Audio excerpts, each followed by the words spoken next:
Hello everybody, I am Pete Zoof and welcome to my very first episode review for the anime series Magic Knight Rayearth. I am watching the English dubbed version, so if you want to check out my live reaction, there's a link down below in the description box. First off, I'm going to go ahead and give you guys a little bit of intro information that I did in my live reaction also for episode 1 of this series. I have some background with this series. When I was in high school, like 10 years ago, I had volume 1 of the manga. That wouldn't have been enough to sustain, my knowledge of the series or anything. But about 6 months to a year ago, I did check out the anime series, and I watched up to about, I want to say, episodes like 4, 5, and 6-ish, like around that area. I can't remember exactly where I left off, but I do know I did not get up to episode 7. So I know around that area I will be clear and, it'll all be fresh to me. So I probably am going to run into stuff that I'll just remember, so it won't be like a completely raw reaction. I'm sort of rewatching these, but it is 6 months to a year later, so there's a lot I've forgotten. Most of what I remember is like the names of the main characters and the very basic premise of the plot, and that's about it. But anyways, jumping into this first episode, you get to see that the main characters are introduced, and as well as sort of like a guide, a sensei, a teacher sort of role type character, and the main villain, as well as one of the main villain's minions, and the basic premise and quest for the plot. It's a really big info dump in this first episode. What we see is in modern day Tokyo, in Tokyo Tower, we see that these three, there might have even been more, but these three for sure, all-girl schools are attending and having class field trips at Tokyo Tower. There's sort of the regular girls, and then there's like the rich girls, and then there's like the super smart girls. So it seems like these three different academies are all at the tower on the same day. Now we started off with this really beautiful childlike looking woman going, help, please save Saphira. It looks like she's praying, and this light shoots out from her forehead and into the heavens, and then we had to flash to the field trip. So the first we start off with is sort of like the normal average-ish girls, I guess you could say they're probably stereotyped as. But they're wearing these red uniforms, and this girl with like red hair that's sort of short, but then she's got it in like this braided ponytail that comes out. She's so cute. She's short and she's bouncy and cheerful. She's looking through the binoculars while the other girls are complaining about being there. She's all excited to be there, and she gets bummed out because her time on the binoculars ran out. And this girl comes up who's super polite and well spoken, and she's got glasses and like short blonde hair, and she's wearing a green uniform. And her name is revealed to be Fu, and she is from the Smart Academy, and she gives her money and says, I enjoyed watching how happy you were, so here, take this, don't think anything of it, go ahead and continue to enjoy them. And then right after that, this other group of girls walks by, and they're in this private, really super snobby school. It's described as where politicians' kids get into and stuff. And they notice the girls in the red from the average school are sort of narrating all these different schools. And they notice that this one girl with long blue hair, and they're all wearing blue uniforms. They say she's so pretty, she looks like a model. We don't hear her speak, but we pick up when they show the names on the bottom. This is the other main character. Her name is Umi. So we've got Hikaru, Umi, and Fu. And pretty much once they're introduced, all three of these girls turn around because you can hear and you see this giant flash of light that lights up the Tokyo Tower, and you hear the voice of that girl who was praying, please come save our world. And all of a sudden they're all instantly flash transported, just those three girls, and they're falling from the sky, and they're in this other world. And it's this total fantasy world, straight out of an RPG or something, you guys. And they are falling, and they get caught by this flying fish who brings them to a cliff. And once they get there, they're freaking out. They introduce themselves to each other because, we should introduce ourselves. There are some corny moments, but it's funny how they all interact with each other, the three main girls. The Umi, the pretty one, she's sassy, while, Fu is the smart one, but she's also sort of clueless. She makes this face a lot. And then Hikaru is obviously the cheerful, sort of main-ish character. They're all main characters, but I think Hikaru is the main character. So, yeah, they get greeted by this really short guy with a huge badass-looking staff. Looks like it's got a lion-shaped crest at the top of it. He's wearing long, flowy robes, and he introduces himself as Master Mage Clef, and he tells them, you can't go home until you save our world. You've been summoned here by our princess, Princess Emerald. Her prayers have summoned you here to save our world. And, Umi is really against it. She's like, well, the problems of this world should be solved by the people of this world. Why should we have to get involved with this? And he says, it's a good point, but our land can only be saved by someone who's not from it. Because all of our best warriors and everybody has already tried defeating this guy named High Priest Zagato, who is very evil-looking, long black robes, the horned crystal headgear and the long black hair and, the deep voice, and he's tall and brooding. And he's the one who kidnapped the princess. And all these people have tried fighting him, and they've all lost terribly.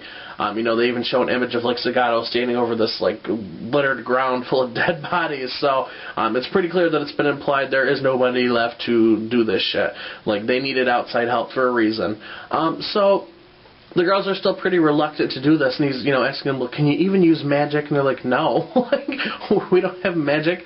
So he grants them magic powers. This beam shoots from his staff, and he's almost like using a spell, and he says, grant them magic, and they're all filled with this warmth, and all of a sudden you see them, almost in, Sailor Moon style, where they're naked and all this flowy energy's flowing around them. It looks like, wind and water and fire and, different magical effects.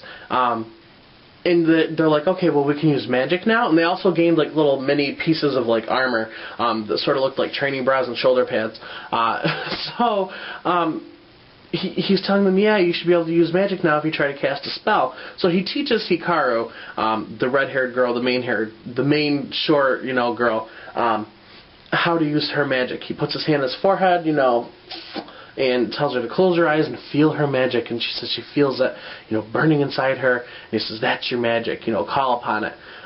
So the other girls are just standing there, Umi and Fu, and all of a sudden Zagato, we had seen Zagato earlier watching from this, magic mirror, he's the Witch of the East or something, and he had seen that they were interacting with Clef, and he sent one of his minions out. He told everybody, oh, she summoned the magic knights, she summoned them to our world, but let's put a stop to it now. So this one very scantily clad looking woman, who actually looks really similar in her design to Zagato, long black hair, the purple, horn looking ornaments, cape, she comes out and she says, she's very cocky, and she says she'll go take care of it. So he leaves it to her, and her name is Alcyone. So once they receive their magic powers, and he teaches Hikaru how to use her magic, all of a sudden from the sky does come Alcyone, thundering, booming, lightning clouds. Clef summons this griffin. It's almost like a cross between a cat and an eagle, and it's a giant monster. He tells them all to get on it and go. He's going to hold off the enemy. They need to go. They need to become the Magic Knights to save the world. It's a really big info dump in this episode, and they're getting on the bird and the griffin, and they're like, well, what are we going to do? And he's like, become the Magic Knights. Go to the west, go to the Forest of Silence, find Pressia, and you'll find Makona. He doesn't even tell them what Makona is. For all we know, Makona could be a soft drink. But he just tells them to go, and go there, and that's what you need to do. And he said it so quick that we saw that a couple minutes after his fight with Alcyone, when they had took off, that once they flashed back to them, they didn't even remember what the fuck he said. So, obviously, even the girls are struggling with this big info dump of, a plot line. He has this fight with Alcyone, and it turns out Alcyone is a former pupil of his. And he taught her how to use magic to protect Princess Emerald, and she apparently just decided that joining with Zagato and being a bad girl was more fun, so she turns right on him. She's using her, an ice spear attack, and shoots all these, giant, long icicles at him, and she says, I know I can't beat you, so I'll leave, this to play with you, and I'm going to go after those Magic Knights. And she summons this, big, light blue, Cerberus-looking thing. Looks like it's made out of light blue fire to fight him. And he actually disposes of it pretty quickly while she flies off on her, psychic-powered flying. It looks like a shiny Rapidash. It's like a fucking unicorn with blue flame hair and a blue flame tail. And, he can clearly summon creatures, so I had said it in my live reaction, I don't get why he just stood there and watched her ride off when he just went like, oh, boom, and he used a magic spell, and the creature that she left there was gone. Like, he disposed of it like that. But instead of, like, summoning out his little, like, flying fish that he had before and, like, going after them or something, he stands there and is just like, oh, no, well, what'll happen if she beats them? Because then they can't become the Magic Knights, and then all hope is lost. It's like, dude, summon your fucking fish, get out there, fucking send a giant fucking spell and aim it at the sky, do something. But he doesn't do anything, and it turns out Zagato showed up to the fight himself. He takes care of business really quick, too. Clef sort of senses his presence, but it's like a moment too late. He turns around, and his face is filled with horror, and Zagato turns him to stone, and he falls to the bottom of this cliff with rocks falling on top of him. We don't even know if he's alive. We're going to presume he's dead. Yeah, and then we get back to Alcyone chasing the knights. They're flying away on their griffin to, the Forest of Silence or wherever, because they don't even know where they're going. And Hikaru gets in touch with her magic, and she summons her magic spell for the first time, and it's called Flame Arrow. And it actually is very similar to Alcyone's Ice Spear, where it's just like these charged attacks that come in a sort of flurry, only she uses just one. It's just one, like she's shooting an imaginary bow, and the flame arrow comes out and it hits Alcyone and beats her. So she must not have been a very good sorceress if she trained for years under a master mage and got defeated by one hit. Now, no, I'm sorry. She wasn't defeated, but she definitely flew the coop because she would have been hit. She escaped at the very last moment and left her sort of summoned spirit to get destroyed behind in the process. So, great master to that. Yeah, I mean, that's pretty much what happens. Then they're all wondering what they're going to do. They're making decisions, well, this is, it's almost like Umi's still bitching. Like, this is BS, she wants to get home and train for a fencing match. I mean, it's almost like she's unaffected by the fact that she's in a completely new parallel magical fantasy world and is just annoyed by the fact that she's even there. Like, you would think a normal person would take in the experience a little bit and be like, oh, with some sort of wonder and fulfillment and awe in this, like, grand miracle. No, she just is bitching. But she decides to tag along with Hikaru and Fu because it seems like the girl is nice. She has the best intentions, so she's not going to go at it by herself, and she's not going to leave them without her. So, yeah, it seems like the three are going to continue to travel together and see where the road takes them and go on this quest to become Magic Knights and save the parallel world of Saphiro. So, yeah, it ought to be interesting. And I know, I just talked and pretty much summarized the whole episode, and it was a huge info dump, you guys. That is why I'm going to give this episode a 9 out of 10. It's an older anime, so I can't really judge it based off of quirky animation here and there, because luckily I do have a knowledge of, older anime and what they did when it was, before computer animated, when they had to do it all by cell shading and by hand, what sort of tricks anime companies used in animation to save on budget. So I can't really judge it for its time.